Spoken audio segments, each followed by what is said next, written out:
नमस्कार। यूट्रस की inner most layer को एंडोमेट्रियम बोलते हैं। ये वो लेयर होती है जो ओवेरियन हार्मोन्स के इन्फ्लुएंस में मेंस्ट्रुअल साइकिल में इनिशियली 2 to 4 mm से बढ़कर 15 to 16 mm तक एंड ऑफ मेंस्ट्रुअल साइकिल में पहुंचती है और फाइनली ये लेयर शेड होती है, इसे मेंस्ट्रुएशन बोलते हैं। और सर्वाइकल कैनाल से होती हुई विजाइना से ये मेंस्ट्रुअल फ्लूइड डिस्चार्ज होता है। एंडोमेट्रियोसिस एक क्रोनिक गायनेकोलॉजिकल डिसऑर्डर है जिसमें ये endometrial layer precisely functional endometrial glands plus stroma outside the uterus भी होते हैं। आउटसाइड द यूट्रस किसी भी ऑर्गन में हो सकते हैं, जैसे lungs, orbit, brain. Commonest organ affecting endometriosis है ovaries, followed by pouch of Douglas, uterosacrals. Commonest extra pelvic organ affecting है sigmoid colon. Least affecting organ है ब्रेन। स्प्लीन जो वन टाइम एक्सेप्शन माना जाता था to endometriosis because of its anatomical location and immunological status, अभी exempt नहीं माना जाता। Splenic endometriosis on record patients notice हुए हैं। कॉमनेस्ट एज जो अफेक्ट करती है एंडोमेट्रियोसिस की वो है reproductive age group 15 to 49 years of age। क्या कॉज है एंडोमेट्रियोसिस का, किस तरह से होता है? तो बहुत सारी थ्योरीज हैं। जो कॉमनेस्ट और वाइडली एक्सेप्टेड थ्योरी है ये है Samson theory of retrograde menstruation and implantation. हालांकि इसकी लिमिटेशंस हैं। फर्स्ट लिमिटेशन ये है कि डिस्टेंट ऑर्गन एंडोमेट्रियोसिस जैसे ब्रेन एंडोमेट्रियोसिस ये एक्सप्लेन नहीं कर सकती। और दूसरा, प्री मेनॉर्कल गर्ल्स में एंडोमेट्रियोसिस के केसेस होते हैं, ये थ्योरी एक्सप्लेन करने में फेल करती है। Benign metastatic theory by Halban second theory है जो एक्सेप्टेड है। इसमें डिस्टेंट ऑर्गन मेटास्टेसिस एंडोमेट्रियोसिस जो होता है, जैसे ब्रेन का ब्लड वेसल्स के थ्रू एंडोमेट्रियल सेल्स या लिम्फेटिक्स के थ्रू जाते हैं और वहां पे इम्प्लांट्स बनाते हैं और एंडोमेट्रियोसिस होता है। थर्ड थ्योरी है coelomic metaplastic theory. Metaplasia by definition एक मैच्योर सेल दूसरे मैच्योर सेल में कन्वर्ट होता है। इसमें पेरिटोनियल सेल्स एंडोमेट्रियल सेल्स में कन्वर्ट हो जाते हैं और एंडोमेट्रियल इम्प्लांट्स बनाते हैं। अब एक चीज हमें समझनी पड़ेगी कि एंडोमेट्रियोसिस सैमसन थ्योरी जो एक्सप्लेन करती है retrograde menstruation 70 to 80% of normal population में होती है। हालांकि एंडोमेट्रियोसिस का इंसिडेंस जस्ट 10% है।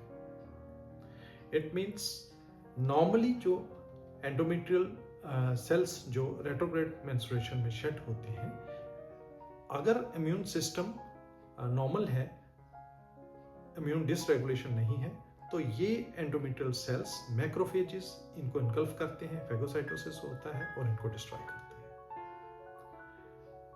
सो एंडोमेट्रियोसिस अगर इम्यून डिसरेगुलेशन है तभी पॉसिबल है।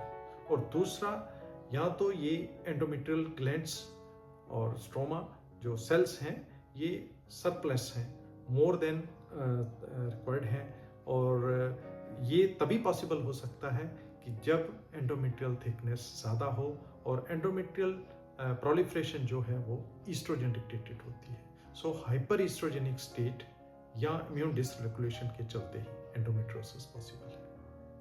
यहाँ तक स्कार एंडोमेट्रियोसिस की बात है, जैसे सर्जरी के बाद episiotomy scar, caesarean scar, myomectomy, hysterectomy, तो इनमें डायरेक्ट इम्प्लांट्स होते हैं। एंडोमेट्रियल सेल्स डायरेक्टली इम्प्लांट होते हैं at the caesarean site, incision site, और ये मंथली जो है ये प्रोलिफरेट करते हैं, ब्लीड करते हैं और मेंस्ट्रुएशन की तरह और पेनफुल होते हैं क्योंकि इनका कोई एग्जिट नहीं होता मेंस्ट्रुअल फ्लो के लिए।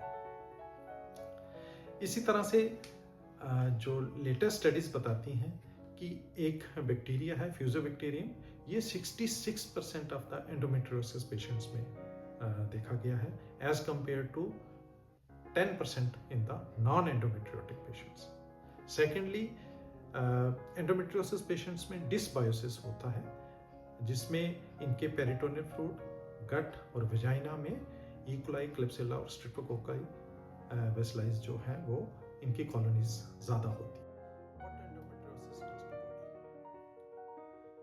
एंडोमेट्रियोटिक लीजन्स हार्मोन्स के चलते मंथली ये ब्लीड करते हैं।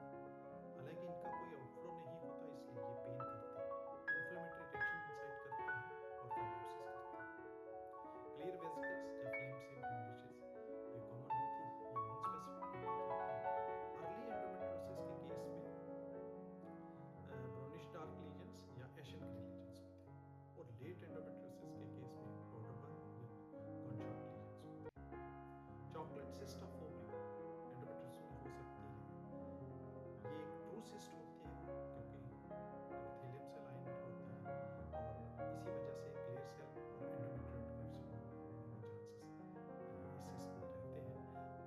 अल्ट्रासाउंड पे ये cyst low level internal use देती है क्योंकि इसके अंदर हेमोसिटिन लेडन मैक्रोफेजेस होते हैं जिसे सीटोजेंथोमा सेल्स बोलते हैं, और पोस्टीरियर अकॉस्टिक एनहेंसमेंट भी, क्योंकि ये एक सिस्टिक लीजन होता है और इसके सिस्ट के पीछे जो स्ट्रक्चर्स हैं वो विजिबल होते हैं, क्लियरली दिखते हैं, इसे पोस्टीरियर एनहेंसमेंट बोलते हैं। यहाँ तक ट्रीटमेंट की बात है, इससे लेप्रोस्कोपिक सिस्टेक्टमी की जाती है। लेस देन 4 सेंटीमीटर को वेट एंड वॉच पॉलिसी लेकर करा सकता है। क्या सिम्टम्स होते हैं एंडोमेट्रियोसिस के?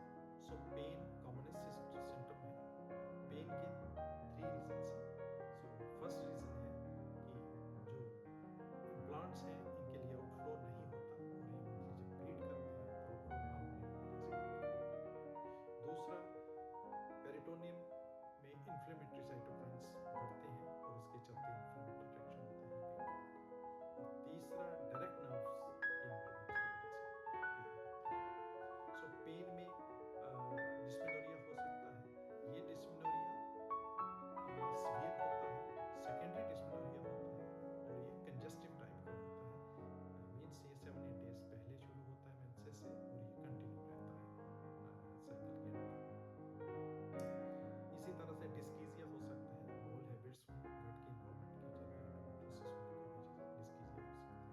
डिस्मेनोरिया हो सकता है, डिस्पेरूनिया हो सकता है, पेनफुल इंटरकोर्स हो सकता है, और क्रोनिक पेल्विक पेन भी हो सकती है जो परसिस्ट करती है मोर देन 6 मंथ्स, तो इसे क्रोनिक पेल्विक पेन बोलते हैं। दूसरा जो कॉमन सिम्टम है वो है इनफर्टिलिटी। इनफर्टिलिटी, अनएक्सप्लेन्ड इनफर्टिलिटी के 40 to 50% शेयर एंडोमेट्रियोसिस में हो सकती है। इनफर्टिलिटी का बहुत से काजेस हैं। कॉमनेस्ट कॉज है कि जो ट्यूब्स हैं इसकी एडिजेंस की वजह से मोटिलिटी डिस्टर्ब होती है। दूसरा, ट्यूबो ओवेरियन जो है मोटिलिटी डिस्टर्ब होती है। तीसरा, जो टॉक्सिक एनवायरनमेंट होता है स्पर्म्स के लिए और फर्टिलाइजेशन इफेक्ट होती है। फॉलिकल्स की डेवलपमेंट भी एंडोमेट्रियोसिस में इफेक्ट होती है। सो एनोवुलेशन भी ये एंडोमेट्रियोसिस में देखी गई है। सो इस तरह से फर्टिलाइजेशन इफेक्ट होती है, ओवुलेशन इफेक्ट होती है, ट्यूबो ओवेरियन मोटिलिटी डिस्टर्ब होती है, और एडिशंस जो है वो ट्यूबल एडिशंस होते हैं, इस वजह से इनफर्टिलिटी इफेक्ट होती है। यहाँ तक ट्यूब्स की पेटेंसी की बात है। एंडोमेट्रियोसिस जो है वो ट्यूब्स की पेटेंसी पे कोई इफेक्ट नहीं होता इसका। यहाँ तक डायग्नोसिस की बात है। डायग्नोसिस सबसे पहले डिटेल्ड हिस्ट्री में सीवियर कंजेस्टिव डिस्मेनोरिया होता है, डिस्पेरूनिया हो सकता है, क्रोनिक पेल्विक पेन होती है, डिस्कीजिया हो सकता है, पेनफुल ब्लैडर बॉबल मूवमेंट्स। हिस्ट्री के बाद एग्जामिनेशन किया जाता है। अर्ली केसेस में एग्जामिनेशन फाइंडिंग्स नेगेटिव हो सकती हैं, लेकिन लेट केसेस में फिक्स्ड रेट्रोवर्टेड यूट्रस हो सकता है एडिशंस की वजह से। नोडुलरिटीज इन पीओडी होती है क्योंकि यूट्रोसाइकल्स की इन्वॉल्वमेंट होती है, स्पेशली लेफ्ट की प्रेडोमिनेंट होती है इन्वॉल्वमेंट, फॉलोड बाय राइट। और अगर चॉकलेट सिस्ट है तो एडनेक्सा जो है इसमें फाइंडिंग्स पॉजिटिव हो सकती है। नेक्स्ट हम करवाते हैं, मार्कर्स होते हैं, CA-125 रेज्ड होता है, इसी तरह से 15-3 करवाते हैं। HE4 मार्कर करवाया जाता है क्योंकि ओवेरियन कैंसर से डिफ्रेंशिएट किया जा सकता है। CA-125 ओवेरियन कैंसर और एंडोमेट्रियोसिस दोनों में रेज्ड होता है, पीआईडी में होता है, ये नॉन स्पेसिफिक है। पेल्विक ट्यूबरकुलोसिस में, डायबिटिक में 1% of the normal population, uterine fibroid में, ये सब कंडीशन में CA125 रेज्ड होता है।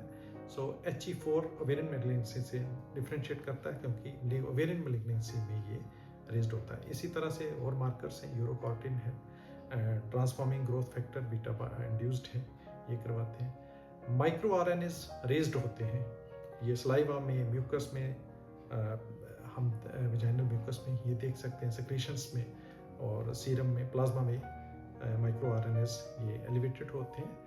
ये फिंगरप्रिंट माने जाते हैं डिजीज के, एंडोमेट्रियोसिस के, ये रेज्ड होते हैं। Inflammatory cytokines, tumour necrosis factor alpha, IL-6, 8, 10 ये रेज्ड होते हैं, स्पेशली इन पेरिटोनियल फ्लूइड जो मैंने बताया। तो ये भी मार्कर्स हैं एंडोमेट्रियोसिस के।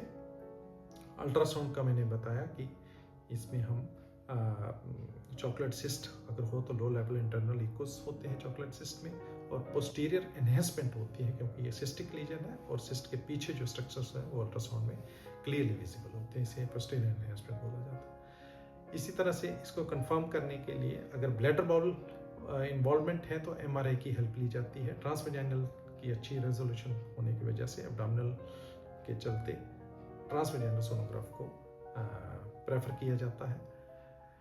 लेप्रोस्कोपी जो आइडियल इन्वेस्टिगेशन है in case of endometriosis, ideally with histopathological examination.